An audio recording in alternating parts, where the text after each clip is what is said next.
Welcome to FNGMAT's Ask Atul Jo series. Today I will talk about overdoing unique achievements in MBA application resume. This is the number one mistake I see while editing resumes of high performing applicants.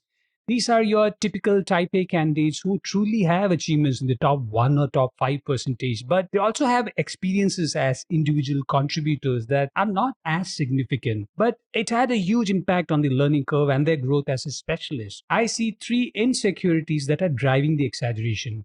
Number one, age. If you're right at the border between 24 and 25, you are not certain whether your 2 years of experience will be comparable to applicants with 3 to 5 years of experience. The easiest fix is to exaggerate the scale of the performance, typically comparing with peers. It makes sense to demonstrate your high competence, but you must be careful not to convert all the entries with the top 1% or the youngest or the only person to do X, Y, or Z. You can space it out in the resume and keep all the unique achievements that make you competitive. If you need help with resume editing, reach out to me, Atul Jose at store.fngmat.com/MBA-resume-editing. Number two, lack of context.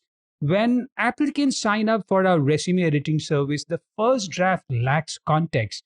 This is not entirely an applicant's fault. If you are coming from technology or finance, most of your interactions are with peers from the same industry or clients in the industry. There is a certain vocabulary that is common in your industry and might have become jargon. You might not notice this, but when you're applying to a general management program like an MBA, whose reviewers need not be from your industry, you must be extra careful not to use jargon or remove context.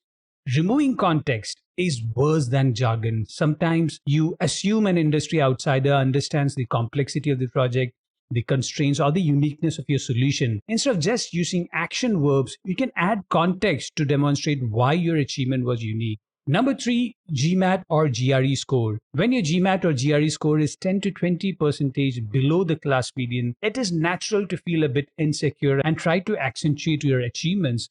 But if you have impressive volunteering either in your company or with a non-profit, you don't have to worry too much about the 10 to 20 point difference from the class median. Make sure that you get the right supervisors to validate your achievements. If you are working in one company, then one supervisor who has seen your growth could compensate for the narrative, while the volunteering or the extracurricular narrative from another supervisor can add additional context about your problem solving, extroversion, and long term thinking. The entries should be simplified, but not too simple to question the reviewer's intelligence or lose the impact of your achievement. I hope you got value from my tips. You can reach out to me, Atul Jose at store.fngmat.com/contact-fngmat for any questions related to resume editing, profile evaluation, essay editing, interview prep, and scholarship application.